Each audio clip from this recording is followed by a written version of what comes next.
Good Wednesday afternoon. I'm Dr. Martha Buchanan, a Public Health Officer and Senior Director here at Knox County Health Department.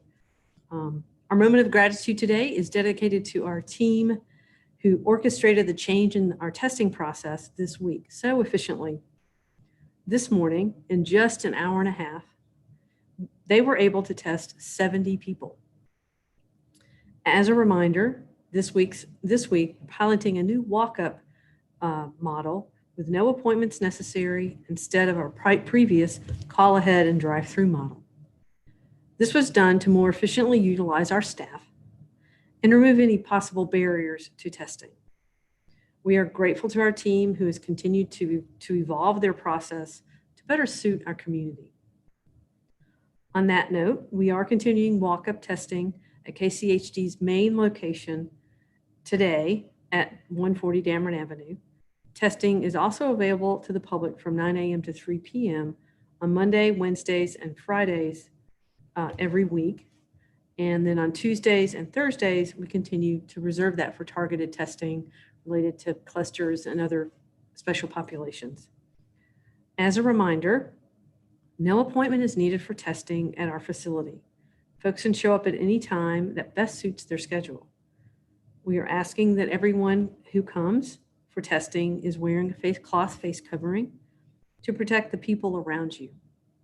We also ask that people coming for testing do not arrive in a large group to help us stick to physical distancing guidelines. In addition, our phone bank is still maintaining a list of walk-in and urgent care clinic providers who offer testing. This information is also available on our website. Moving on to our local situation. We have 441 confirmed cases of COVID-19 in Knox County.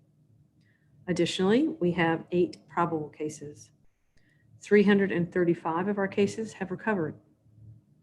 43 individuals have been hospitalized at some point in their illness. 1 Knox County resident is currently hospitalized. We are thankful that we have no additional deaths due to complications of COVID-19. We've received several questions regarding the increase in our new cases over the past several days and from last week.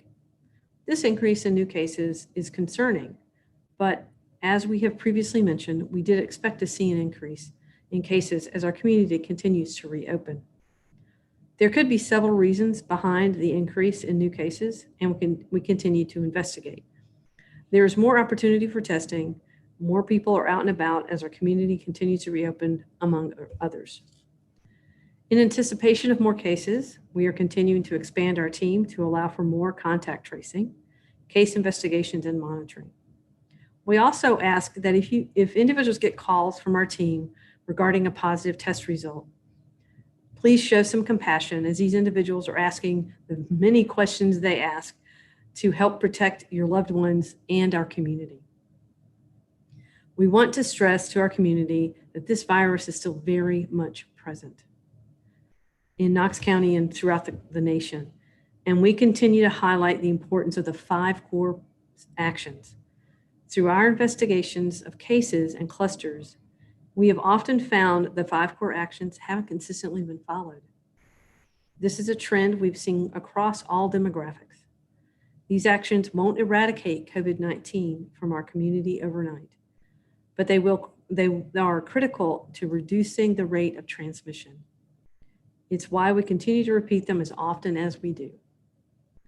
Physical distancing, wearing a cloth face covering, washing your hands regularly and often, sanitizing surfaces regularly and often, staying home when you are sick or told to quarantine or remain in isolation. As a reminder, we will discuss the benchmarks and their corresponding traffic lights on Friday, as the benchmarks, including the traffic lights, are updated on the website weekly on Fridays. So now I'll open it up for questions. All right, please type in your questions into the chat feature. And as a reminder, please type in your name and the media outlet in which you're associated with. First question from Megan with WBLT. How would you advise citizens to behave with cases at an all-time high? And additionally, when should someone seek testing? So to your first question, the cases being at an all-time high doesn't change our guidance. We have been telling everyone to act as though they or someone else could potentially be asymptomatic and infected with COVID-19 from the beginning. and to observe the 5 core actions of physical distancing and face mask wearing and washing your hands and washing surfaces and staying home if you're sick. So nothing about our guidance changes. Your risk is the same throughout Knox County, no matter where you live, no matter where you work, no matter where you play. So all of those things have to be observed all of the time. And we know it's inconvenient and people are getting tired of doing it, but it's the only way we're going to really move our community forward and not have to revert back to phase 1. We don't want to do that. Nobody wants to do that. You're going to have to remind me the second question. Was, when should someone seek testing? If someone is concerned that they have COVID-19, so symptoms of COVID-19 actually have been expanded a little bit. Fever, cough, shortness of breath. There's also a loss of smell or taste. Some folks have some nausea and vomiting with COVID-19, fatigue, just don't feel good, and headache, I believe, are on the list. It's gotten longer as time has gone by. So those are the symptoms. We also know we have asymptomatic people. So if you've been exposed to somebody who has COVID, we definitely want you to consider getting tested, not right away because it takes time for the virus to incubate and to potentially make you sick. So we want you to wait a little bit. If you've been exposed, you should be getting a call from our staff to educate you about when testing is appropriate. But anybody who's concerned they might have COVID-19 should get tested. We have testing available throughout the community. And we have testing available obviously here, and we're no longer screening for symptoms. We're no longer screening for anything. So if anybody who's concerned they might have COVID or been exposed, certainly it's reasonable to get tested. I do want to remind everybody, a test is just a moment in time, and all it does is tell you if you have COVID right now or not. It doesn't tell you you'll never get it.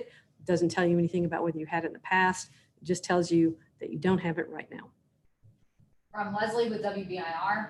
7 of the 8 cases reported today are people in the Hispanic community. Why are they being impacted so disproportionately?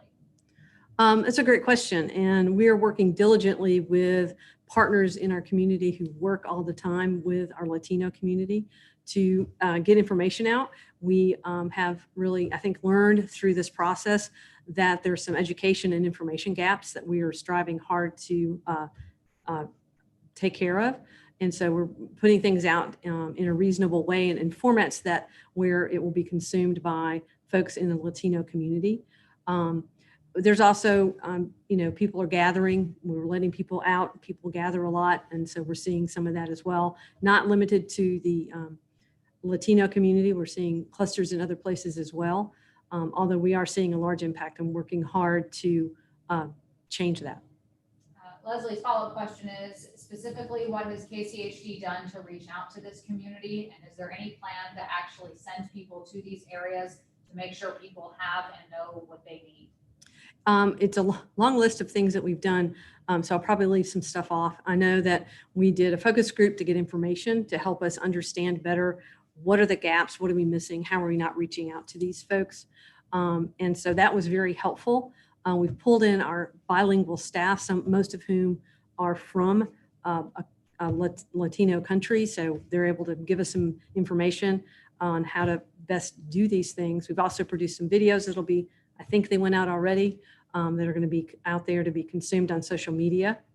And we're also looking into who are the people that work with these folks, the people that the Latino community trusts, so that we can get them to come and get tested. We really want people to get tested.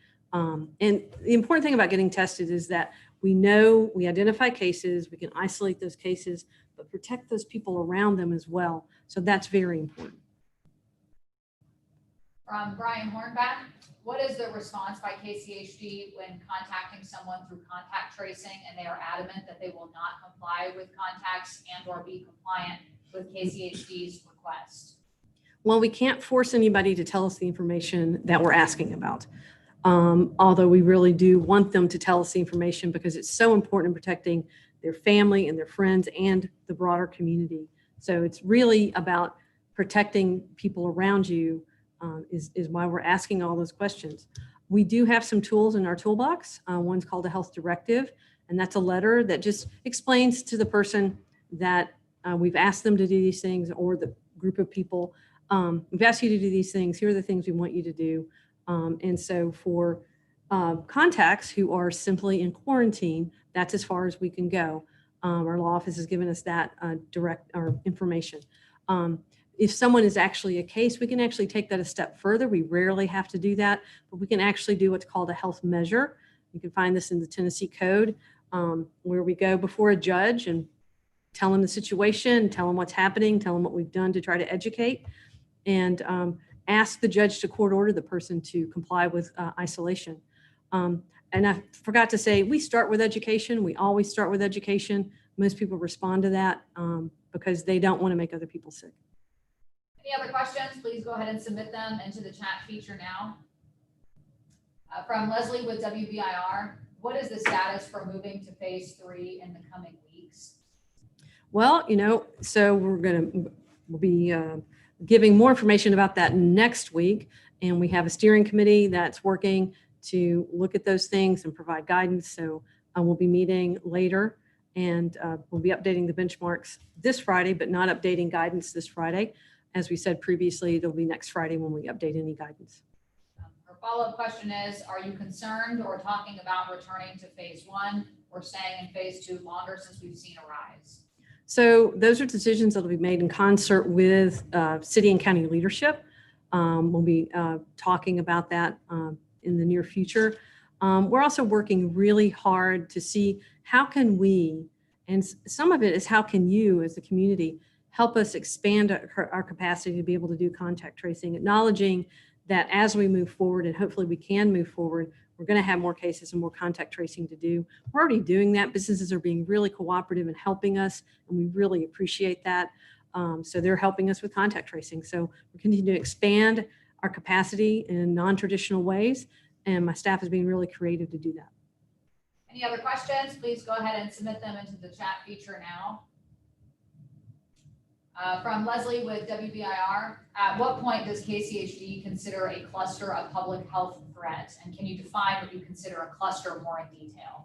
So a cluster is defined by the state as two people who have what we call an epilink or a common, right, that aren't in the same household. So they have to have a common event or a common place or some common connection that's not that they live in the same house. That's considered a cluster by the definition of the Tennessee Department of Health, and I believe also the CDC. So when we have that happen, what we do is we talk to both of those people like we always do, and we look at the situation where they may have been together in a place or in an event, at an event, and we're reaching out to the people at those events or in those places at that time.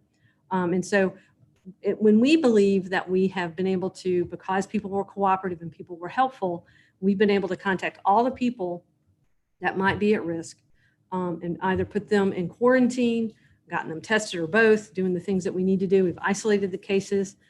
We don't do a public announcement. We would do a public announcement if we were unable to find all the folks that were at risk and just needed to say, if you were at this place in this time frame, you might be at risk for COVID-19. Any other questions? Please go ahead and submit them now.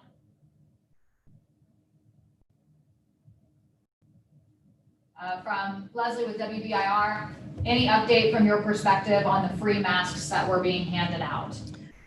I actually don't have any update at this time. We're still awaiting some guidance from the Tennessee Department of Health.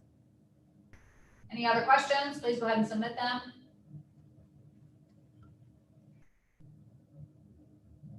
All right, since there's no more questions being typed into the chat box, we'll go ahead and end the briefing. Thank you all for joining us, and we will talk with you Friday at 12:30.